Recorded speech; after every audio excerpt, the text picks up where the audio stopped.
Esta casa considera que antes de cumplir 18 años, los padres y no el Estado deberían decidir la edad a la que sus hijos podrían empezar a consumir alcohol y cigarrillos.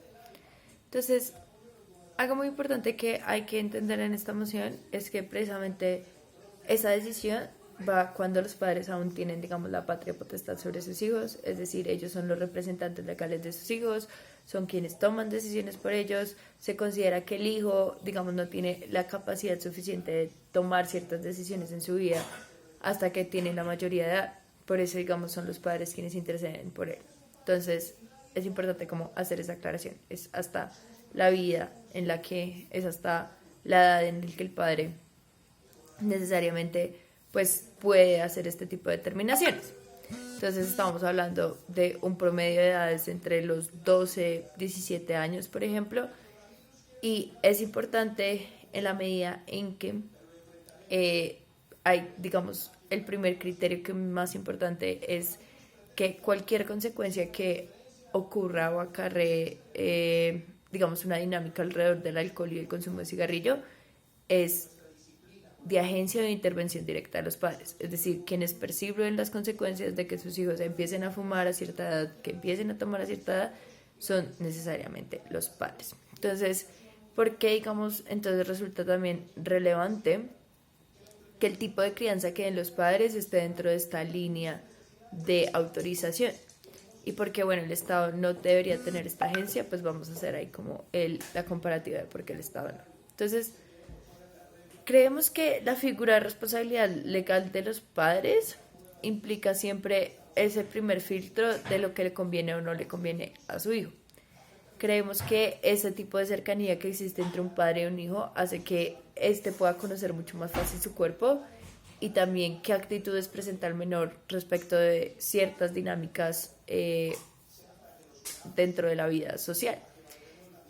De por sí que a pesar de que digamos el cigarrillo o el alcohol se han entendido como algo lesivo para el organismo, también se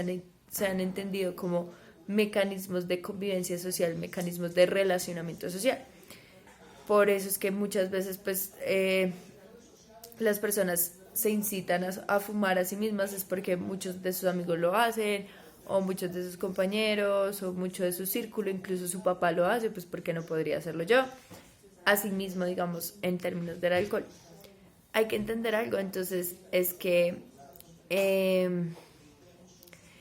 ¿cuál es el razonamiento detrás de permitir que los padres sean que tomen la agencia sobre esto? Lo primero es que la mayoría de los menores de edad que consumen este tipo de sustancias ya lo hacen, pero lo hacen esas escondidas. Entonces, esto lo que termina haciendo es como promover esas actitudes lesivas en la construcción de familia, en la que pues yo es mucho más difícil para mí controlar o aceptar ese tipo de actitudes o promover una comunicación asertiva entre el padre y el hijo. Y esto también porque al Estado, digamos, dar este aval, por ejemplo, pongamos los dos casos. Ejemplo, mi hijo empezó a consumir cigarrillos a los 14 años. El Estado da el aval de que a los 14 años es una edad válida, digamos, para vender cigarrillos. No piden nunca el ID, no piden nunca la tarjeta de identificación, o como la cédula. Entonces, lo que ocurre es que para un padre es muy difícil desautorizar la voz de un Estado que está diciendo, no, desde los 14 años ya es válido que fumes, incluso si te hace daño, pues igual lo puedes hacer. Entonces, que un padre, por ejemplo, dentro de sus valores considere que no está bien fumar, intente decírtelo, pero hay un Estado que está, digamos, garantizando esto y te desautoriza, creemos que ahí es lesivo en esa comunicación. Pero pongamos el otro escenario, en el que un padre considera, por ejemplo, que está muy bien que su hijo fume desde pequeño porque es algo que socialmente sus tíos lo hacen, sus hermanos también lo hacen, y digamos que dentro de la dinámica, pues consideran que el cigarrillo es algo muy óptimo para su desarrollo. El hecho de que el Estado, por ejemplo, cohíba la práctica y cohíba la oportunidad de generar este tipo de interacciones y de confianza también es nocivo. Aunque es mucho más claro, digamos, este ejemplo en la dinámica del alcohol, creemos que pues también funciona. Es decir, un padre que quiere, por ejemplo, compartir una cerveza con su hijo a los 16 años y no lo puede hacer porque el Estado tiene estas restricciones. Creemos que es importante generar esa confianza a través de ello. Entonces, Creemos, y por eso el impacto es que los padres son los más idóneos para ejercer ese tipo de control porque tienen esa cercanía, pero adicionalmente saben lo que le conviene al hijo, conocen mejor al hijo, lo han acompañado al médico, saben cuál puede ser su resistencia respecto al alcohol, cuál puede ser su resistencia respecto al cigarrillo, al tabaco. Entonces creemos que es el más legitimado, digamos, para empezar a funcionar dentro de esa dinámica y generar así unas mejores instancias de confianza mutua entre las familias y pues digamos de acompañamiento mutuo. Ahora, la segunda cuestión que vamos a hablar es de cómo el Estado termina homogeneizando los cuerpos y de cómo todos los tipos de organismos reaccionan diferente al alcohol o a las sustancias que ingiere. Entonces, creemos que la carga del Estado de limitar, digamos, los componentes de edad para este tipo de sustancias en muchas ocasiones ha sido abusiva o ha sido también por intereses muy como particulares. Entonces, el Estado, por ejemplo, empieza a regular el tabaco en función de cuántos